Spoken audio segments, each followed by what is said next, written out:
Hoya harka fuune daawwattootaaf dhaggeeffattoota keenyaa kun miidiyaa keessan qaanqee show torbaniin toora saatalaayitii Gadaa Bilisummaa Facebook YouTubein kan isin bira geessu sagantaa gingilchaati. Gingilchaan keenya irraa marsaa 93 irra geenye jirraa sagantaa guyyaa irraa qabatee kan isiniif dhiyaate jiranaaltichi keessan kun qaxaleen habtaamuu lamuuti. Kanneen sagantaa keenya faaraa taatan YouTube channel keenya subscribe, like, share gochuun akkasumas mallattoo akka dawlii sanatti yoo buutan ergaan keenya torbaniin darbu salphaatti isin bira ga'uu danda'a. Ergaan keenyas yoo isin tolte hiriyoota keessaniif raabsuun dagatinaa isiniin jenna haga xumura sagantaa keenyaatti nu waliin turaan afeerraa keenya yeroo hundaati.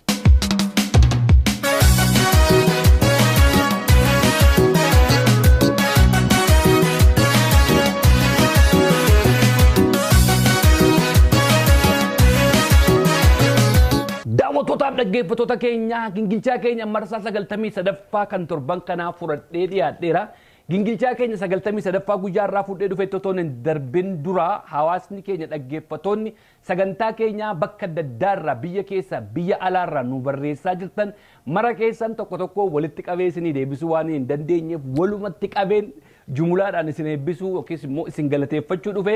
naaf jiraadhaa horaa bulaa ulfaadhaa namoota baay'eetu biyya keessaa biyya alaarraa sagantaa keerraa waan baay'ee barachaa jirta umurii si haadheessuu eebbifamii nuuf jiraadhu naan jechaa jirtaniif hedduu naaf galatooma eebbifamaa waaqayyoo isin haa eebbisu jechuun barbaada biyya keessaa immoo yaada tokkotu dhufe irra deddeebi'aan namoonni kan nagaafachaa jiranii internetiin connectioniin waan biyya keessaa baay'ee nu rakkisuu fi viidiyoo kee daqiiqaa 30 ol buufnee walii dabarsuun nutti ulfaataa jira. Connectioniin biyya keessaa gaarii miti waan ta'eef sagantaa kee daqiiqaa 15 daqiiqaa 20 faatiin addaan nu baasi warri naan jettanii. Egaa har'umarraa jalqabnee gingilchaan keenya marsaa 93 part 1 part 2 YouTube irra isinii kaa achirraa hordofuu dandeessu saatalaayitii Gadaa Bilisummaa irratti immoo tokkumaan isiniif gallakkisa. Pirogiraamii keenya qaanqeeshoo hojii daawwachuu feetan subscribe nu godhaa, like illee nu kennaa, comment illee nu barreessaa, waan arguu feetan illee nutti himaa isaaniif hinna nagaa qabaadha. And we would appreciate. Thank you. Daawwattootaaf dhaggeeffattoota keenya gingilchaan keenya marsaa 93 guyyaa har'aa fudhadhee isinii dhiyaadhe tokkoffaa irratti wanti waliin ilaallu torban darbee magaalaa Nagallee Arsii keessatti hiriira tokkotu geggeeffamee ture hiriira balaaleffannaa juntaadhaaf shanee achirratti qabsaa adda bilisummaa Oromoo gameessa duraanii tokko achirratti argamanii haasaa godhanii turanii isaanis obbo Abarraa Mardaasaa jedhamu obbo Abarraa Mardaasaa yeroo ammaa gaggaadha akkuma beektanii ministeera ispoortii Itoophiyaati erga ministeera ta'anii kunoo gadi babba'anii haasaa gochuu jalqabaniiru gamasiin immoo adda bilisummaa Oromoo hiltan keessa jiru haaduu lamaan muraa jiru obbo Qajeelaa Mardaasaa baay'een jaalladha maqaan isaanii tokko obbo Abarraadhaa dhiifama namooti baay'een obbo Abarraadhaa waan hin beeknee fi obbo Qajeelaa dhuman jedhaanii obbo Qajeelaa Mardaasaa baay'ee kabajaa ulfina guddaan qabaa fi sagalee isaan amma ittiin dubbatan kun haasaan isaan keessaa ba'u dur baay'ee nu boosisa. Keessumatti bara ijoollummaa turre yeroo biyya ture keessa saabaa'oo gaafa dhaga'an mimmaan hin danda'ee dhaggeeffachuu hin danda'u. Keessumatti sagaleen isaanii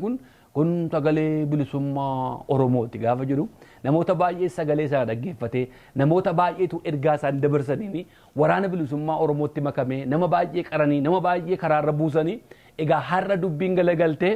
obbo Qajeelaa Mardaasaa mootummaa keessa ta'anii ijoollee guddifatan irratti immoo dhagaa guuraa jiru kana gaafa agarru immoo irraa dubbannu irraa gingilchinu malee hin dabarru jenneeti har'a sagantaa kana kan hin qindeeffadhe haasaa dheengadde obbo Qajeelaa Mardaasaa Nagallee Arsii keessatti godhan xiqqoon isiniif taphachiisa haasaa kana garuu akka gaariitti akkasin dhaggeeffattan hin barbaada haasaa kana keessa haasaatu jira.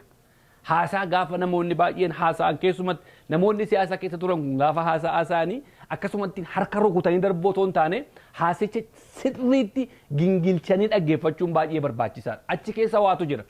Haasaan obbo Qajeelaa maal jedha? Wayyaanee immoo maaltu hamlee itti horee jettanii waan biraa miti. Humnootii dhiyaa yeroo hunda Itoophiyaa irratti mootummaa barbaadan tolchanii mootummaa barbaadan buusantu wayyaanetti hamlee horaa jira. Kabraa qaawwaa hawaasa keenya keessa darbee hirrinoota jirantu itti horan. Namumatu miidiyaadhumatu maqaatti hore malee qabatamaadhaan lafarratti akka jaarmaatti sochii sirnaa hin qabani waan nama yaaddeessu miti itti rakkatina waa'ee shanii. Obbo Qajeela wayyaaneetti maaltu hammilee itti hore jettanii yoo ilaaltanii tokkoffaa mootummoota dhiyaa mootummaa barbaadan akka barbaadan gochuu kan barbaadan yeroo barbaadan aangoorra ka'anii buusantu hammilee itti hore. Qaawwaa nu gidduutti argamu qaawwaa al tokko hawaasa keenya keessa jirutu immoo maqaa ture. Miidiyaadhaaf namoota tokkotu maqaa ture malee akka jaarmiyaatti lafarratti ijaaramtee hin jirtu. Kanaaf immoo ittiin dhiphatinaa waa'ee shanee nuun jedhan.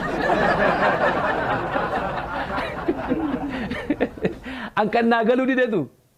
wayyaanee jibbuu waan bira.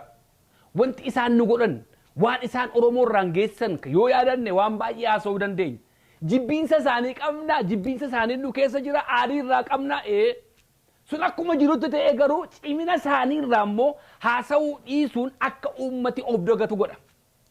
An obbo Qajeelaan Mardaasaa waan wayyaaneedhaaf haasa'aa jiran natti fakkaatu. Uummataan rafaa ushururuu waan tokko rakkoon hin jiru. Jarri kun lafarra hin jiranii.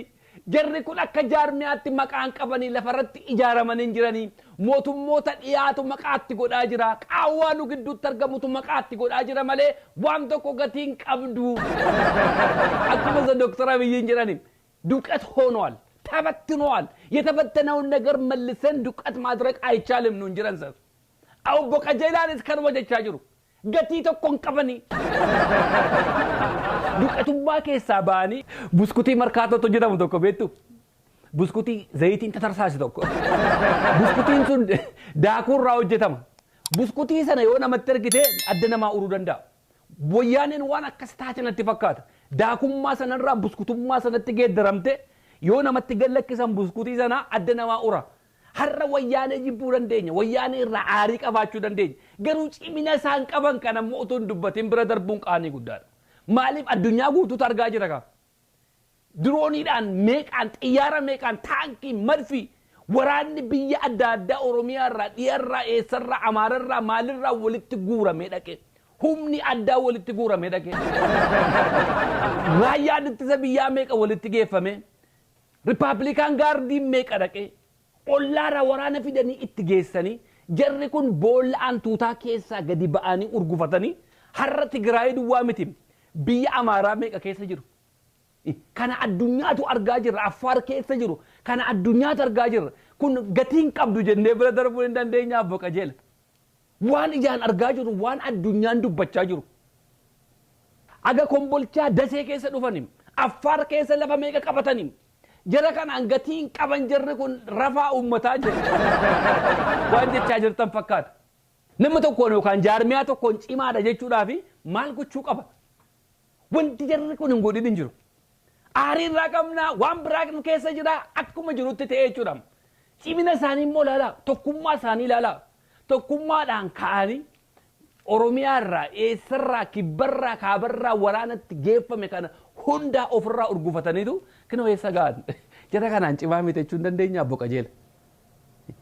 Ata waan barbaaddan jedhaa wayyaaneedhaan. Waan barbaaddan jedhaa amma waa'ee wayyaanee ana bukaatoo wayyaanee miti. Garuu waraana bilisummaa Oromoo ijoollee keessan ijoollee guddifattan ijoollee kaayyoo isin kaleessatti dadhabdan fuutee galmaan ga'aa jirtu kanatti immoo mootummaa keessaa har'a carraan argadhe jettanii miidiyaa argattanii olola irratti oofuun sirriidha Obbo Qajeela. Mee haasaa keessan dhageeffadha. Wayyaanee maqoofa ofirraa ittisaa innuu ofiin bada. Gaafa wayyaaneen kutteennis achumaa waliin kuta waan ta'eef waan shanee jiru kuni homaa tokkollee itti rakkatinaa waan umurii qabu miti waan umurii isaa dheeratu miti ni injifannaa Oromiyaan ummatooti biroos akka biyyaatti akka sabaatti birmadummaa keenya ni tikfannaa. Obbo Qajeela. Oromiyaan ni bilisoomte jechuuf turani Oromiyaanis saboonni biraas jedhanii muttu. Namoota akkasii gingilchuun baay'ee natti ulfaatamu. Namoota qabsoo kana keessatti aarsaa guddaa kaffalan jireenya isaanii guutuu qabsoo kana keessatti dabarsan uummata Oromootiif wanti isaan hin ta'in hin jiru. har'a waan hundumaan galagalee gammu galagalanii ijoollee dhuma kaleessa guddisan ijoollee alaabaa isaan dhiisanii dhufan kana qabattee jirtu ijoollee kaayyoo isaan kanaan dura itti dadhabaa fi turan qabattee har'a qabsoorra jirtutti dhagaatti guuran yeroo agarru immoo callisnee bira darbuu hin dandeenyu waan ta'eef irraa dubbadha malee dhugaa obbo Qajeelaa Mardaasaatti dubbachuudhaaf hamileen qabu. Hamilee tokko ittiin qabu garuu gaaffii tokkoon isiniif qabu obbo Qajeela yeroo isin amma teessanii akka jettan kana waanuma kaleessa waliin turtan ijoollee keessan kana abaartanii buxxeen faan maaluma isiniin jedhu dhugaadhuma isiniin jedhu obbo Qajeela maaluma isiniin jedhu maal obbo Qajeela kana booda ammam jiraachuudhaaf jireenya hammoona qabsoo keessa dabarsan kana booda jiraachuudhaaf namni amma bakka jiraatu rabbitu beeka hammam jiraachuudhaaf kun hundumaan wooma fedhe yoo ta'e ijoollee keessa irratti dhagaa guurtu. Ijoollee keessan ijoolleen kun kan keessan sagaleen keessan sun meeqan keenya akka nu boosisaa ture meeqan keenya akka qabsootti nu gashaa ture nutu beeka tarii isin Jarman keessaa haasa'aa turtan Eertiraa keessaa haasa'aa turtan Sudaan keessaa hin beektan nutu garuu beeka akkam akka ta'aa turre ni beekna har'a ijoolleedhuma kanatti gaafa isin dhagaatti guurtan arguu caalaa dhugaa waa isiniin hin jedhu waaqayyoomti waa'ee keessan ilaalu maal jedhee waa'ee keessan irraa dubbadhu. Umurii keessan guutuu qabsoo keessatti fixxan. Har'a ministeera taatanitti ministeera ispoortii ministeerummaa kanaaf jettanii ijoollee keessanitti kana jechuun buxxeedhuma faatiifan dhiisan ijoolleen isiniin jedhan kana. Obbo Qajeela waan tokko hin dubbadhu.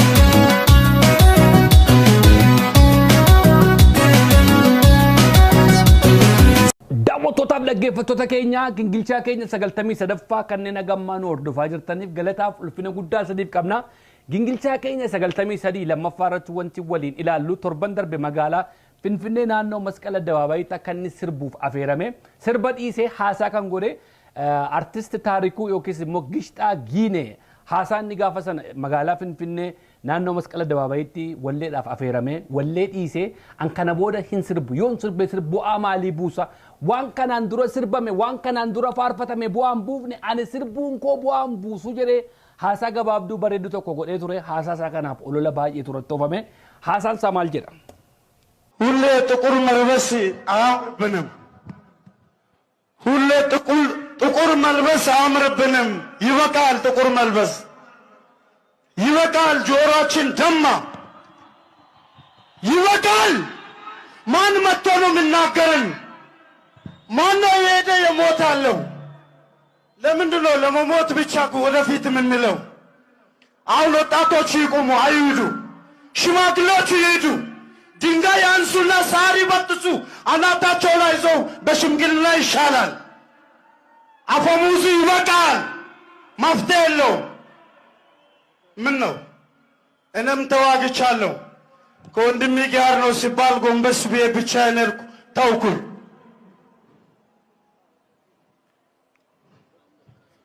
ደም አላስተማረንም ጉልበት አላስተማረንም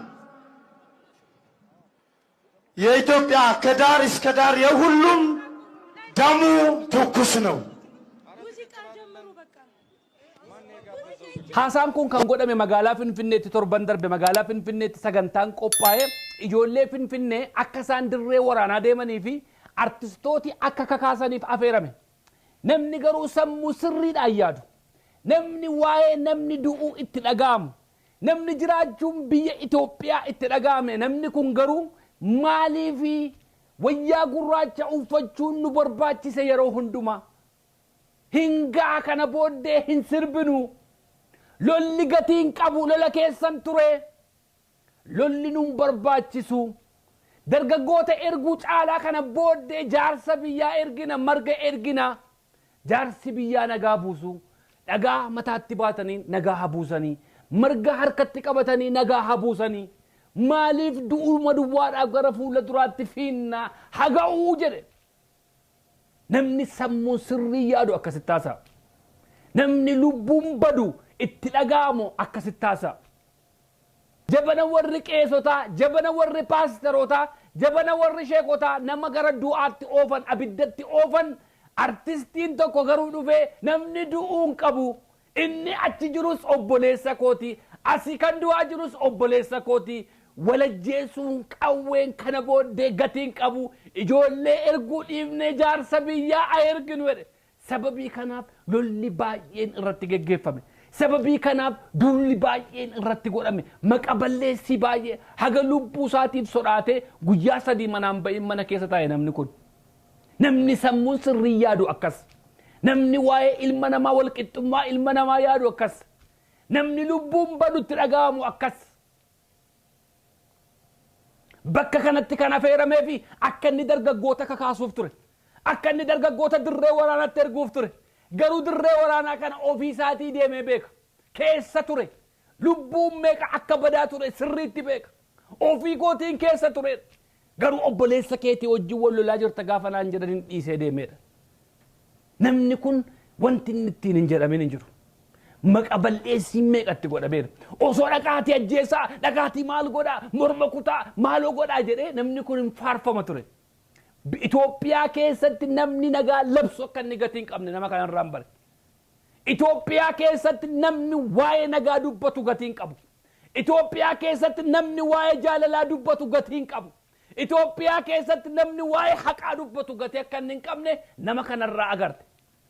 olola meeqatu irratti geggeeffame lola meeqatu irratti geggeeffame namni kun baadiyyaarraa dhufe sirba qeenxee tokkoon uummata biratti jaallatame jechanni kana haaseen olola irratti oofanii garuu dachiitti gad isa deebisan maanguddoon marga baatanii dhagaa baatanii hadhaqan ijoolleen dirree waraanaan dhaqinaa walajjeesuun haraawwatu hadhaabbatu jedhe mee kanaaf mee dhiifama maalii gaafatta nagaa labsuudhaaf dhiifama maalii gaafatta mee dhuguma sammuun sirriin yoo isin yaade kun waa'ee mootummaa keessaa ba'a waa'ee juntaa keessaa ba'a mee waa'ee politikaa keessaa ba'ati namni kun mee sababii inni itti dhiifama gaafatu maaltu jira mee kijiba haasa'e dhuguma waa'ee ilmi namaa oo namatti dhaga'am namni akkasitti dubbatama nama kana irratti wanti hubadhe inni guddaan biyyi Itoophiyaa jedhamtu kun nama waa'ee nagaa dubbatu hin jaallatu nama waa'ee jaalalaa dubbatu hin jaallatu nama waa'ee tokkummaa dubbatu hin jaallatu mee badiin nama kanaa maal sababii inni itti dhufee dhiifama gaafatuuf maaliif ololli kun hundumaan irratti banameef hundaa keessaa obbaasaa sammuu qulqulluun akka ilma namaatti ilaala nugaa ይበቃናል ደም መፋሰስ ይበቃል jedhe ሰላም እንፈልጋለን akka kana gad deebisanii xiqqeessanii haganni gadi ba'ee boo'u kana gochiisan ህዝቤ ይቅርታ እንዲጠይቅና ያሳዘንኳቸውንም እግዚአብሔር ይቅር እንድልልኝ በእናንተ ሚዲያ ወይም ደግሞ በእናንተ ፕሮግራም ላይ እዚህ ጋር መጥቼ ህዝብን ይቅርታ እንዲጠይቅ ስለፈቀዳችሁ እናንተንም ህዝብንም በእግዚአብሔር ስም ይቅርታ ጠይቃለሁ namni kun sababii inni itti gadi ba'ee dhiifama gaafatuuf itu naagaluuti nama waa'ee dhugaa dubbate nama waa'ee nagaa dubbate nama waa'ee jaalalaa dubbate kana booddee dargaggoota erguun nun barbaachisu dargaggoota erginee ni dhumu jaarsa biyyaa erginu dhagaa mataatti baatee margarkatti qabatee nagaa na bu'u jedhe sababii nagaa labseef kan ololli kun hundumaan irratti geggeeffame namni kun akka inni dhufee dhiifama gaafatu godhan karaa isaan deemaa jiran irra yoo hin deemne akka kana si godhu jechuudha yoo isaan nama ajjeesaa jiraatan ati duukaa dhattee nama ajjeesuu qabda yoo isaan waa godhaa jira ati duukaa deemtee waa godhuu qabda namichi kun nagaa labse nagaa dubbate መገዳደል ይበቃል ደምደም ሸቷል ሁሉም ቦታ አያስፈልገንም ሰላምን እንፈልጋለን እንጂ ነመ ነጋ በርባዱ አከከነ ጥቄሰን ነመ ነጋ በርባዱ ነመ ዋይ ነጋ ዱበቱ ነመ ዲፈመ ወሊ ጎቹ ኑበርሲሳ ጅሩ ጋር ነመ ኑቲ አገርሲሳ ጅሩ ጋር በከሰነ ደቄ ስርቤ ሆሪሳ ከነም ፍሮቴ ደሙ ደንዳ ገሩ ዋን ኢሰ ከሰ ጅርቱ ዱበት ድርቀመ ኢሳን ተው ቀባይቹ ድርቀመ ኦፍ ጌደሩ ቀብዳይቹ kanaga kan waa'een Itoophiyaa nu aarsuuf Itoophiyaa keessatti wooma gareen tokko ta'uu qabda jechuudha namni kun akka dhaloota isaatiitti akka aadaa isaatiitti akka keessatti guddatetti lafa lolli jirutti dhagaa mataatti baatanii margarkatti baatanii dhaqu lakkii sun hin barbaachisu iddoo biraatti immoo isa sana gatteetu warra qawwee fudhatee deemu wajjin qawwee fudhatee deemuu qabda akka inni of jibbu godhan akka inni dhufee dhiifama godhatu godhan akka inni eenyummaasaa aadaasaa isa ganamatti hin dhalate kana aadaansaa nagaa buusu araara buusu isa kana dhiisee aadaa warra qarartoo akka inni fudhatu godhan ሀብትና ንብረት ያጣው ሰው ቢሆን ኖሮ ሰርች ያገኛለሁ ብዬ አስባለሁ። ሰው ነው አጣሁኝ። ሰው ስላጣሁኝ እግዚአብሔር ደግሞ አስቡ እነዛን ሰዎች መልሶ ይሰጠኛል። ቅርብ ነው፣ ችግር የለው። አከዋን ነመ ሁንዱማ ዳቤት ፈከሰኒ ነመ ከነ ቆፋት ገልሸኒ ሲላ ነምኒ ኩን አከኑ ጉሳት ከበጀሙ ቀበቱሬ በከዋይ ሎላ ዱበተሙ ከሰ ደቀ ዋይ ነጋ ዱበት ijoolleen maaf dhumti dargaggoon maaf dhumu nagaan abuu jechuun sila kabajaa isaaf kennisiisa ture akka sammuu nagaatti yoo yaadde biyyi Itoophiyaa jedhamtu nama nagaa labsuun jaallattu biyyi Itoophiyaa nama waa'ee tokkummaarra haasa'uun jaallattu biyyi Itoophiyaa nama waa'ee jaalalaa dubbatuun barbaadu biyyi Itoophiyaa waan gareen tokko ta'uu qabda duukaa yoo isaan akka isaan ta'an ta'uu baate akka kana si xiqqeessu aadaa keessatti cabsu eenyummaa keessatti cabsu namaa gadi si godhu mataa gadi si buusu kinoo akkasaa kana si boosisu miidiyaatti si dhiyeessanii isaan kanaan ta'anii sitti boonu jechuudha ilaala mataa qabatee bo'a gowwaan kunis akka kana si godhu aadaan isaa maal turenni dhagaa mataatti baatanii marga harkatti baatanii dhiifama wal gaafachuudha bakka lolli jirutti warri immoo aadaan isaanii aadaa biraate aadaa keessa kaa'atanii kan isaanii akkati furattu si godhu hamma kana keessaa baanutti biyyattiin nagaan argattu jaalala labse namni kun dhugaa labse namni kun dhugaa dubbate namni kun nama meeqatu dhumaa jira lubbuu meeqatu dhumaa jira hingaa jedhe lola kana keessas turee beeka waraana ture waan ta'eef ni beeka yaadi kee gatii tokko hin qabu yaadi hawaasa keetii gatii hin qabu yaada hawaasa tokko yaada garee tokko fudhattee deemuu qabda Itoophiyaa keessatti namni dhugaa dubbate namni nagaa dubbate nagaan bu'uu qaba dargaggoo darginaa jaarsa biyyaa ergaa jedhe namni dubbate kuni akka inni of jibbu akka inni eenyummaa isaa jibbu akka inni bakka dhufetti deebi'u aadaa isaa akka inni jibbu godhanii nama garuu waa'ee nagaa hin labsine immoo akka gootaatti fudhatanii deemu yeroo waa'ee gurbaa kanaa yaadadhu eewunna keessa dhufe sammuu koo keessa Jeneraal Kaasayee Camadaa miidiyaa mootummaa gubbaa taa'ee maal jedhe ዱላ ይዞ ትጥቅ ይዞ በመንደሩ እንትን የሚለውን የኢትዮጵያ መከላከያ ሰራዊትና የጸጥታ አስከባሪዎች አስቀምጥ እምቢ ካለ በጥይት ማለት ነው በቃ ጊዜው ጊዜ ያዋጅ ነው ከኢትዮጵያ ወዲህ ምንም ነገር የለም ኡሌ ባተኒ ደሙን አዳ ነው አማ ኦሮሞ ብረት ኡሌ ባተ ደም ኦሮሞን ዱላ ይዞ የሚሄደውን ዱላውን ካላስቀመጠ የመከላከያ ሰራዊት ጭንቅላቱን በለው ጀራ ነምኒ ኩን ሐረ ከበጃ ጉዳ ቀባ namni kun har'a ulfina guddaa qaba nama ajjeesaan jedhe giistaa nengaru nagaan habu'u nagaa argamu biyyi keenya dhagaa mataatti baatanii marga mataatti baatanii jaarsi biyyaa dhaqaati nagaa buusaa namni jedhe akka inni of jibbu godhanii miidiyaa irratti gadi baasanii boosisan warri akka kana gaanii jibbiin salabsan warri nama ajjeesaa jedhan garuu kabajaa argata biyyattii keessatti Itoophiyaan nama nagaa dubbatu hin jaallattu Itoophiyaan nama waa'ee jaalalaa dubbatu hin jaallatu Itoophiyaan nama ajjeesi namaan jedhu jaallatti kinoo kanarraa arguu dandeessu Jeneraal Kaasayee Camadaa har'a miidiyaa adda addaatu interviyuu isa godha sila jecha dubbate kanaaf itti dabamuu qaba ture miidiyaa gubbaa taa'ee jaarsi guddaan akkasii namni jeneraala ta'e tokko waa'ee wal ajjeesaarraa haasa'a artistiin tokko garuu waa'ee nagaarraa dubbate akka inni ol hin jenne mataasaa gadi qaban maal jedhe kanaan dura Jeneraal Kaasayeen አንዳንድ ደግሞ ይሄ አክቲቪስት ነኝ የሚል የአረብ ዲቃላ ሁሉ ገንዘብ ከዛ እየተቀባበለ እንትን የሚል ይሄንን ፍርዱን ቶሎ እንትን አድርጎ እንትን ማለት ነው ለወጣቱ ደግሞ ትልቁ ትምህርት ይሄ ነው ነሞታ አከሲቲ ጋር ሐረ ወርቡ ምቸ ሚኒስቴራ ጎርሳታ አንጅራተ ነሞታ አከሲቲ መርፈሜ ጅረ ዶክተር አብይን ነሞታ ጅበ ነመ በርሲሰን namoota jibba oromoo gidduutti uuman ololli nama jedhu kun yaa rabbi qaalaa jedhu hin beektu yeroo sana keessa Jawaariin Yemen ittiin jechaa turan Arabirraa dhufe ittiin jechaa turan Jawaar Mahammad nagaa labsaa ture yeroo namni kun lola labsaa ture har'a namichi nagaa labsaa ture Jawaar har'a eessa jira gorsaa muummicha ministeeraati waan muummichi ministeeraatti hin jedheefi har'a Jawaar eessa jira Jawaar maal dubbachaa ture gishtaadiinee maal dubbate akka inni eenyummaa isaatti qaanfatu godhanii har'a namni akkas dubbatu immoo Finfinnee keessa laphee dhiibee waardiyaadhaan deema Jeneraala miidiyaa adda addaatu gaaffiif deebisa godha namni dhaqaatii nama xiitiidhaan mataa keessa dhaanamaan jedhu Itoophiyaa akkasiitu jira Itoophiyaa akkasii jibbine Itoophiyaa isee sabaaf sablammi jaallattu barbaanna Itoophiyaa isee afaan hundumaa walqixaan ilaaltu barbaanna Itoophiyaa isee nagaa dubbattu barbaanna Itoophiyaa isee jaalala labsitu barbaanna kana namoota akkasiitu muummicha ministeeraatti dallaatti godhee ture yeroo namni kun kana haasee Jawaar Mohaammed maal jedhe aggeeffanna ለሀገራችን የሚወጀው ሁሉም ኃይል መንግስትም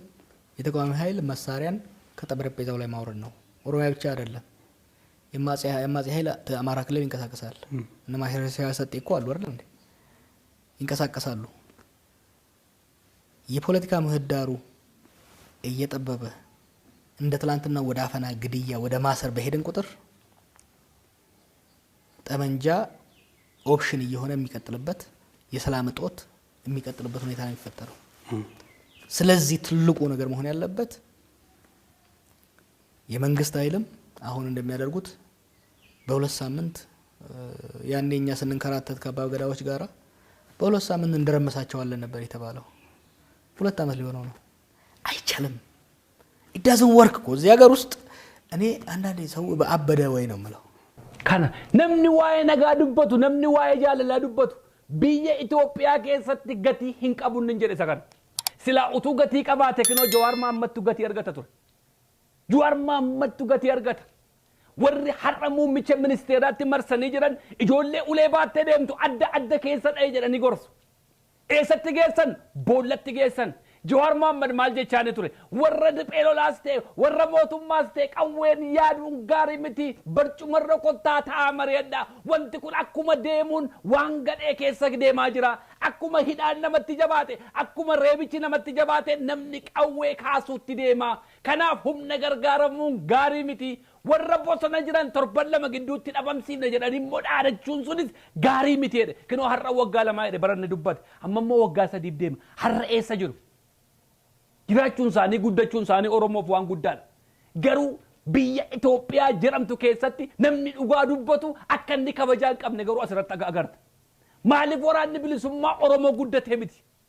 waan Jawaar haasa'aa ture hundumaatu har'a hojjechaa jira waan Jawaar waggaa lama waggaa sadii dura dubbatetu har'a hojiirra bu'aa jira kanaafan kanaan dura qaalluu siyaasaa Oromoo siniin jedha karaadhuma fedhe haa ta'u karaa barbaade haa ta'u osoo kanaan dura waan Jawaar Mohaammed gorsa waan Jawaar Mohaammed dubbate hundi keenya dhageenya idanan jiru yeroo namni hundumaan gadi ba'ee muummicha ministeeraa jedhee anaan dabalatee waa'ee Dr. Abiyyi kanaan mataa qabanne iyyaa turre lakki namichi kun jedhe Oromoo duwwaa miti Itoophiyaa boollatti geessaa jedhe nama meeqatu irratti bobbee tokkitti qobaa koo ta'ee dhaabbachuun filadha malee namni kun Oromoofis Itoophiyaafis hin ta'u jedhe namni itti bobbee hin xiqqeessine hin arrabsine sana hundumaa keessa immoo darbee immoo yaada uummataatiif deeggaruutti dhufe yeroo deeggaruu dhufutti immoo gorsa adda addaa kennaafi ture yerootti gorsa kennaafi ture afaan qawweetiin namatti deemuun gaarii miti namoota hidhuun gaarii miti namoota ajjeesuun gaarii miti riphee lolaa kana immoo tuffachuun gaarii miti barcumarra ta'a waliin mari'adha waliin dubbadha jedhe hindidan torban lamatti dhabamsiifna jedhani duqat እናረጋቸዋለን እኮ አማ ጁንታ ራንጀረኒ ካል duqat እናረጋቸዋለን kana biyyi Itoophiyaa nama dhugaa dubbatu hin jaallatu nama nagaa dubbatu hin jaallatu nama jaalala dubbatu hin jaallatu ka argaa jirra gishtaa kiineen silaawtu har'a Itoophiyaan jaalala nama dubbatu hin jaallatte nama nagaa dubbatu jaallatte silaa kabaja argachuu qaba ture salphachuun qabum miidiyaan dhufee bo'uun qabum silaa har'a Jawaar Mohaammed mana hidhaa keessa guyyaa tokko buluun qabum waggaa tokko fi baatii meeqa keessa jiram guyyaa tokko buluun qabu ture maaliif hin jaallatan tokkoffaa gishtaa kiineen eessa gosni isaa Jawaar Mohaammed eessa gosni isaa gosa warra nugusaa irraa hin taane egaa utuu saantu Jawaar utuu achi dhalatatee sila har'a taaboota 45ffaan maqaa isaatiin dhaabbataaf Jawaar Mohaammed rakkoon isaa waan lama duwwaadha waan lama kana utuu hin qabu ta'ee Jawaar Mohaammed sila har'a biyyattii keessatti akka nugusaatti kan kabajamu tokko Oromoo ta'uu isaati lama immoo amantii musliimaa irraa dhufuu isaati har'a mana hidhaa keessa waggaa tokkoof wayitaa maal gorsaa ture Itoophiyaa maal gorsaa ture muummicha ministeeraa waa'ee nagaa gorsaa ture lakki akka kanatti yaaduun sirrii miti jedhame warri garuu muummichatti marsanii ግንባሩን ብለው መከላከያ ሰራዊት እንዲህ በለው ካንጀሩ ሐራ ነጋ ቀቡ ከበጃድ አንጅራት ወር ሐሰይ መጀዋር የኢትዮጵያን ችግር በጠመንጃ ፈታለው ብሎ የሚያስብ እብድ ነው እብድ የኢትዮጵያ አንድነት አሁን ጠቅላይ ሚኒስትሩ ሲናገሩ አንድ በጣም የሚያሳስበኝና ማልቀበለዋል በኢትዮጵያ አንድነት አንገታችንን እንሰጣለን እንታገላለን it didn't work for መንግስቱ ኃይለ ማርያም መቼም ከመንግስቱ ኃይለ ማርያም በላይ ወታደር እዚህ ሀገር የገነባ የለም ሊኖርም የማይችል እውነት የመንግስቱ ኃይለ ማርያም ወታደራዊ ግንባታ ቁርጠኝነት ቀረርቶ የኢትዮጵያን አንድነት አዳከመው ወይስ አጠናከረው አዳከመው ባይነኝ ነኝ ስለዚህ ይቺን ሀገር አንድነቷን አስጠብቃለሁ ወደ ልማት ጎዳና እንድትሄድ አደርጋለሁ የሚል በጠመንጃ ማሰብ በጠመንጃ ችግር ፈታለሁ ብሎ መሄድ እኔ ጠመንጃ ለዳር ድንበራችን ብቻ ነው መሆን ያለበት ጠመንጃ ለዳር ድንበራችን ብቻ እንጂ የውስጥ ፖለቲካችንን ለመፍታት አውላለሁ ብሎ ከሄደ ከሁለቱም ሳይድ አልቀበልም እኔ በነገራችን ላይ የተቃዋሚው ኃይል በጠመንጃ ፈታለሁ ብሎ መሄድ ትክክል ነው ብዬ አላምንም የመንግስት ኃይልም በጠመንጃ አንበረክካለሁ ብሎ ከሄደ አይችልም ኃይለ ሥላሴ አልቻለው መንግስቱ አልቻለው ወያኔ አልቻለው አብይም አይችለው it's impossible በቃ በጠመንጃ ኃይል አማጽያንን ደምስሼ ሄዳለሁ የሚል it will never work in Ethiopia የሚገባው ምንድነው ጠመንጃን አፈሙዝን መልሶ በጠረጴዛ ዙሪያ በነገራችን ላይ አርማጮህም ላለው ችግር ቤጊም ላለው ችግር መፍትሄው መንስኤው ሸገር ነው የሽግግር ፖለቲካ ነው አሁን ከትግራይ ጋር ያለን ጉዳይ 45ኛ ዓመታቸውን ሲያከብሩ ሰሜን ኮሪያ አስመስለው ነው የሚሄዱት እሱም መፍትሄ አይደለም ከዚህም ደግሞ እነሱን ለመዋጋት በየቦታው ሚሊሻ ማሰልጠኑ መፍትሄ አይደለም መፍትሄው ጠረጴዛ ዙሪያ መጥቶ መደራደር መከራከር በህግና በሰላም መሄድ ክኖ ከዚህ ቃሉን ሲያሳ ኦሮሞ ሰበቢ ዱጋ ዱበቴፍ ሰበቢ ሐቀ ዱበቴፍ ሰበቢ ጃለለ ዱበቴፍ ቱ ሐረ ወጋ ተኮፍ ሜቅ መኔዳ ከሰ ታጅር ወሪ ከናንድሮ ኦሮሞ ላም ሸሳቱሬ ሐረ ነጋዳ እንጅራቱ ወሪ ብየቲ ከሰቲ ዋይ ይገቡሱዳም ነማ አጀሱ ሐሰው ነጋዳ እንጅራቱ ነምኒ ገሩ ዋይ ጃለላ ዱበቱ ነምኒ ገሩ ዋይ ተኩማ ጁበቱ ኢትዮጵያ ካን አከሰ ገረፍ ለዱራት ጅራቱ አካታን አመት ደማማጅ ኩን ጅሩኩን ስሪምት ነምኒ ጀሬ ያደ ሳራ ፉረቹ መነ ሂዳ ከሰቲ ሂደኒ ካል ሐረ ካን ሁንዱማት ገቲ ከፈላ ካንጅሩ ኤኞዳ ሙሚቸ ሚኒስቴራት ኦሶ በረሰነ ጀዋር እንገፈተ ሰልጲኒ ሐረ ሰረጋጅሩ ኩ ሰረንገው ስለ ሐረ ነምን ሩአንዱ ስለ ሐረ ኦሮሞ ራነምንዱ እንዱ ኬንኬኛ ቄቦ ይቻንተው ሪጴሎላ ሐረ ወራነ ብልሱማ ኦሮሞ ድጅሪስ በረን ጀረሰ ነጋቡሰኒ ቱፈተኒ ቶርበለ መግዱት ነበምሲን ቀወይ ጨጨብዱ ባቴ ጅርት ጀረኒ ኢትዳደቹ መና ሎላ አማ ኢትገለን ከነስ ኡቱ በረሳ ደገፈተኒ ሐረ ከነረን ጅረን ወሪ ሙሚቸ ሚኒስቴራት ወጫ ጅረን ወሪ ሙሚቸ ሚኒስቴራት መርሰኒ ጅረን ወረ ዲጋን ጉደተን ወረ ዲጋ በረን ዋይን ዱቡን ነማ ዋንቶ ኮቲን ፈካድ ሐረ ኩመን የሮ ደርብ ኢስኒን ጀደ ሙሚቺ ሚኒስቴራ ስላ ሐረ ደቄ በከ ጀዋር መሐመድ ጅሩቲ ያ ጀዋር ኪየ ዲፈመና ጎዲ ሲተምበለሰ ጀደ ሚለት ኩፌ ዲፈመት ጋ ማን ጉዶ ተርጉምቲ ሚለት ኩፌ ዲፈመት ጋፈቱ ኢትዮጵያ ከሰቲ ነምኒ ሐቀ ዱበቱ ኢትዮጵያ ከሰቲ ነምኒ ነጋ ዱበቱ ኢትዮጵያ ከሰቲ ነምኒ ወልቅጥማ ዱበቱ በከን ቀቡ ወራን ብልሱማ ኦሮሞስ ዋይ ወልቅጥማቲፍ ኦሮሞን ዋን ኢሳፍ መሉ አርገቹ ቀባዳ መሌሳ ሱሲ አንጎ በርባደን ምን ከንደገለት ገለት ጀዋር መሐመድ ሐረ መነ ሂዳ ጅሩሲ ሱሲ አንጎ በርባደ ሚቲ ኦሮሞ ዋን ኢሳፍ መሉ አርገቹ ቀብዲ ዋንጀደ ወሪ ገሩ ዲጋን ጉደተን ኢጆሌን ወያኔ ሐረሞና ዋን ዴቢስቴ ወያኔ ናማን ጀቱሞ ኦሎለረቲ ኦሲሲስቴ መቀጥሩሲቴ ጎታ ከኛ መቀኑራ ገላፈቴ ሃዮታ ከኛ መነ ሂዳ ከሰቴስ ዋንተ ኮቲን ፈካቱ ሳኒን ማሊፍ ዲጋን ጉደተን eenyummaa isaaniirraa amantaan qaban ofii dhaggeeffachuun barbaadan hamma of dhaggeeffatan afaan biraarraa nama biraarraa waa dhaga'uu barbaadu nama isaaniin dhagaan garuu ana ijoollee abbaa gadaati ofii hin jedhu gattaaniin dhaggeeffatan jaarsa isaaniin dhaggeeffatan hayyuu isaaniin dhaggeeffatan qaroo isaaniin dhaggeeffatan of tuffatu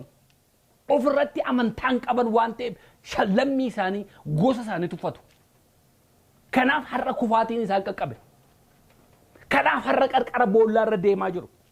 kanaaf har'a salphinni isaan qaqqabe akkuma bara wayyaaneen biyya bulchaa turte sana oromoon mana hidhaa ture har'as oromoon mana hidhaa jira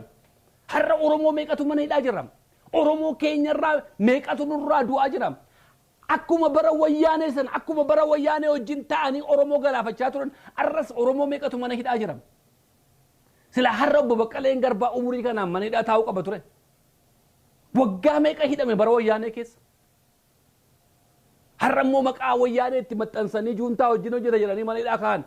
dheengadda immoo kan juuntaa wajjin ta'e immoo abaa hojjechisiisee mana hidhaa galchiises isaanuma obbo Abdiin Raggaasaa umurii kanaan mana hidhaa galuu qabaa sila qabsaa'onni oromoo meeqa koloneel Gammachuu Ayyaana aangoo sana fakkaatu dhiisee waraana bilisummaa oromootti makame karaa nagaan qabsaa jedhee nama biyya dhufe har'a fuudhanii kinoo mana dukkanaa keessa kaan salphina kanatu mara almaan oromootiif eewu kana godhe Dr. Abiy maaliif ofii masaaduu waan nugusa ta'ee mul'achuudhaaf kun hundumaan immoo eessa isa geesse salphina amma dhagaa jirtan salphina amma addunyaa irratti dubbatamaa ture bara oromoo wajjin nagaa qabu sabaaf sablammii wajjin nagaa qaba bara oromoo wajjin nagaa qabaachaa ture sana addunyaa irratti jaalala guddaa qaba ture Nobel Prize badhaafameen bara sana akkuma oromootti jal'atteenitu hundumtuun sitti dukkanaa adeemu maaliif oromoo waan biraan barbaanne saba biraarraa waan amurii naa kennin hin jenne waan isaaf malu barbaada kan isaa barbaada haqa isaa barbaada dhugaa isaa barbaada kan eenyuun barbaannu no we don't need it kan eenyu keessa gallee kan eenyu daangaa namaa keessa darbee oromoon naqee saamuun barbaadu kan sayyuu raafee jira kanaaf ofitti qabee guddifata kanaaf guddifata harma hoosise waan isaaf malu dhabe oromoon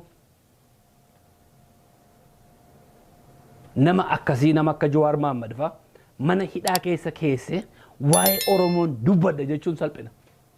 salphina guddaadha. Programii keenya Qanqeeshoo hojii daawwachuu feetan subscribe nu godhaa like illee nu kennaa comment illee nu barreessaa waan argu feetan illee nutti himaa isaaniif finna nagaa qabaadha and we will appreciate. Thank you.